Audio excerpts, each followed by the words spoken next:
반갑습니다. 미세스 N입니다.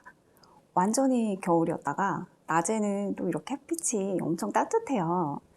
이렇게 날씨가 막 급격하게 바뀔 때 환절기라고 하죠. 이런 날씨가 예민한 사람들한테는 굉장히 자극적인 요인이 되기도 해요. 감수성이 풍부하고 남들의 생각과 느낌을 잘 흡수하고 주변의 에너지에 이런 미묘한 변화를 잘 느끼고 빨리 반응을 하죠.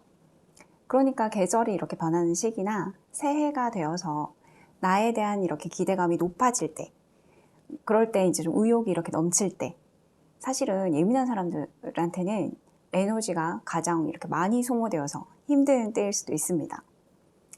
앞에서 이제 제가 3명의 심리학 전문가가 쓴 책을 살펴보면서 예민함에 대한 이야기를 나눴는데요. 오늘 가져온 책은 대뇌 생리학 전문가로 이제 뭐 방송이나 강연을 통해서 정신 건강이나 뭐 이런 건강에 대해서 알리고 있는 다카다 아키카즈의 예민한 게 아니라 섬세한 겁니다. 이 책을 가지고 왔습니다. 번역서 중에는 이제 일본 책들이 우리나라 서점가에 굉장히 많이 들어오는 것 같아요. 우리나라 번역가가 이렇게 많지 않던 시절에 일본에서 번역을 해서 출판을 하면 우리나라에서 다시 재출간하는 이런 방식으로 많이 이루어졌다고 하는데요. 이제는 우리나라에도 유명하고 이렇게 실력 있는 번역가 선생님들이 많아가지고 좀 더 이렇게 수준 높은 외국 번역서들을 읽을 수가 있죠. 그런데 이제 그 이후로도 우리나라 출판계에는 일본 작가 책들이 굉장히 많이 들어오는 것 같아요. 실제로 독자들한테도 또 충분한 반응을 이끌어내고 있는 것 같기도 하고요. 제가 보면 이제 자기계발서 같은 경우는 일본 작가들은 굉장히 단정하고 이렇게 깔끔하게 정리를 잘하는 편인 것 같아요. 같은 니체에 대해서 말을 하더라도 이렇게 소분류부터 세세하게 내용을 이렇게 짧게 정리하는 형식이다 보니까 써머리 같은 그런 느낌이 나죠. 그런데 이제 그에 비해서 우리나라 작가들의 책들은 내용의 줄기가 이렇게 좀 큼직하고 복잡하고 좀 긴 편이에요. 물론 저 같은 경우는 후자 쪽을 훨씬 더 이렇게 선호하는 편이고 어쩐지 이렇게 요약본만 읽고 나서는 뭔가를 좀 제대로 안 읽었다라는 느낌이 저는 좀 드는 편이어가지고 에세이나 이런 소설을 빼고는 사실 일본 저자들의 책을 그다지 이렇게 선호하는 편은 아닌데 이건 저에 해당하는 경우이고 또 다른 분들은 이렇게 짧고 간단하게 정리가 잘 되어 있는 이런 형식이 더 좋을 수도 있으니까요. 심리에 대한 부분도 마찬가지인 것 같습니다. 여기 이렇게 보면 표지에 적어놓은 것처럼 뇌과학자가 이렇게 썼다고 하기에는 사실은 굉장히 정말 가볍고 편안한 마음으로 읽을 수 있도록 정리가 되어 있거든요. 예민함에 대한 책을 모조리 다 읽어보겠다 하시는 분들이 아니고서는 어떤 책이 나한테 잘 맞을지 이렇게 선택을 해야 되잖아요. 그럴 때 좀 이런 기준들을 참고하셨으면 합니다.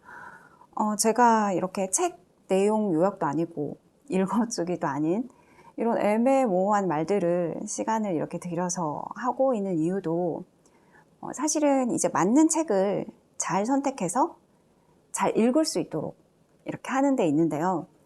저처럼 이렇게 진통제 먹듯이 그냥 읽고 앉아있는 사람이 아니고서는 사실 어쩌다 추천받아서 이렇게 책 한 권 읽는 건데 거기서 갑자기 이게 뭐지? 이 현타나 자괴감, 좌절감 이런 거 느끼면 안 되잖아요. 어쩌다 한 번 읽더라도 좀 잘 읽어서 좋은 경험치로 이렇게 쌓일 수 있었으면 하는 그런 바람으로 이렇게 영상을 만들고 있고요. 다시 이제 책 이야기로 돌아가 보면 오늘 가져온 이 다카타 아키카즈의 책은 예민함에 대한 가장 이제 실용적인 처방전이라고 볼 수 있어요. 총 3개의 파트로 나눠져 있고 첫 번째 파트가 증상들, 두 번째 파트가 특성들, 그리고 세 번째 파트가 예민한 우리들이 해야 하는 일들입니다. 전에도 말씀드렸다시피 예민하다라는 증상이 보통 사람들이 일반적으로 생각하는 것처럼 까칠하고 내성적이면서 이런 신경질적인 거하고는 완전히 달라요. 일레인 아론의 연구대로라면 5명 중에 1명은 타인보다 예민해서 자극에 쉽게 반응하는 HSP 성향을 갖고 태어난 사람들이죠. 외부 자극에 남들보다 더 빨리 이렇게 크게 반응한다는 거는 뇌의 처리 능력이 그만큼 높다는 뜻이기도 해요. 그런데 이제 우리는 자라는 과정에서 이 부분을 충분히 배려받지 못한 채로 양육을 받았을 확률이 높고, 또 그러다 보면 자극과 반응의 속도가 너무 빠르고 이렇게 과다해져서 사람들하고 잘 어울리지 못한다거나 사소한 일에도 신경 쓰고 남들처럼 일반적으로 살지 못한다는 생각.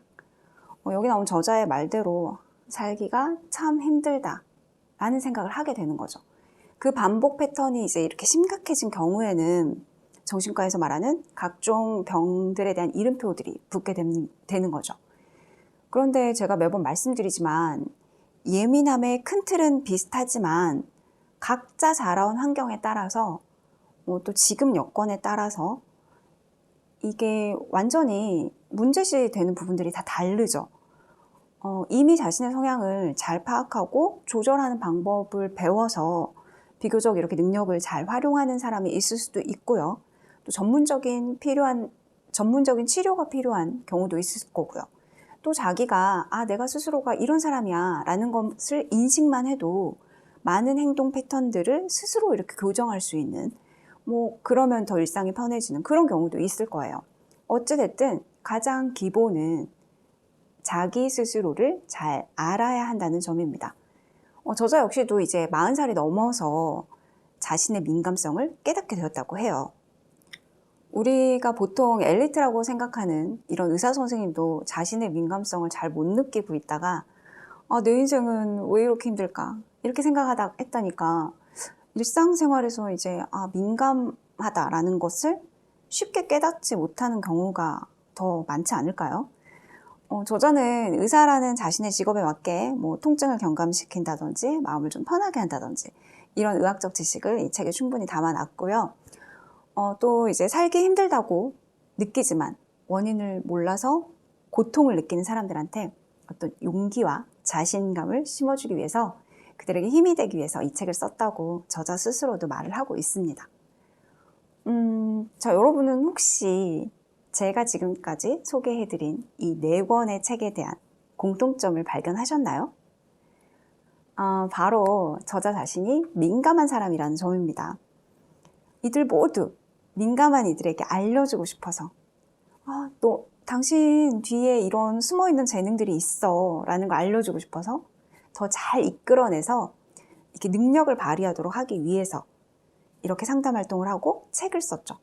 특히 이 책의 저자 다카타의 경우는 의사가 먼저 되고 난 이후에 자신의 민감함을 뒤늦게 깨달았다는 점에서 어떻게 보면 가장 현실적인 일반인들에게 가까운 사례가 되지 않을까 싶어요.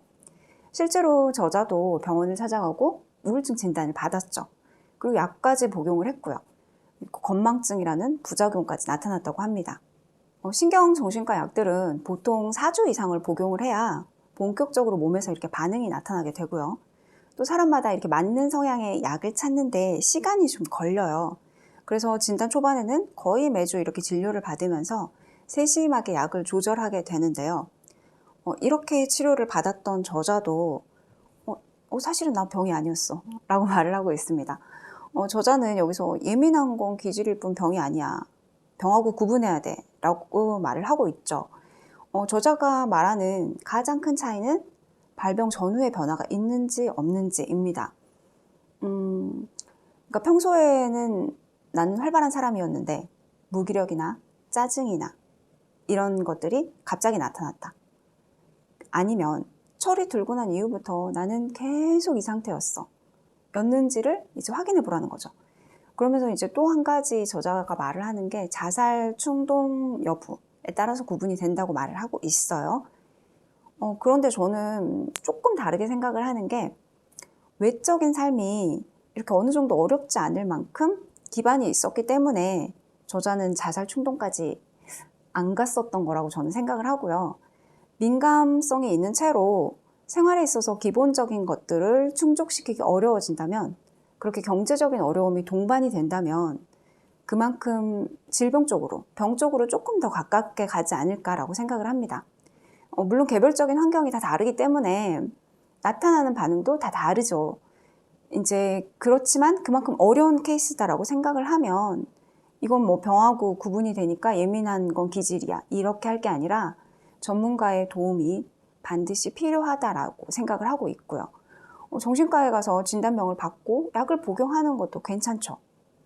그런 처방들을 통해서 일상생활이나 경제활동이 가능하도록 하게 하는 거라면 충분히 필요한 일이라고 생각을 합니다.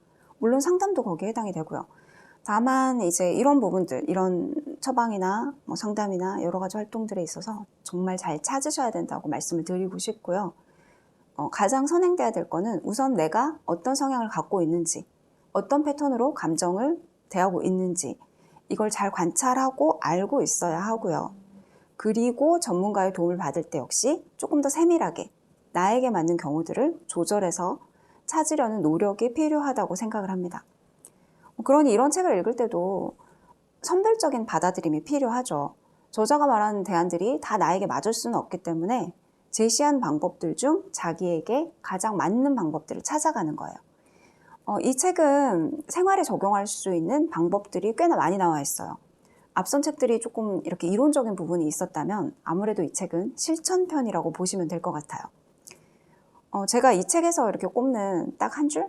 두 줄이라고 보면 어려운 상황에서 손을 놓아버리지만 않으면 최악의 경우는 발생하지 않는다.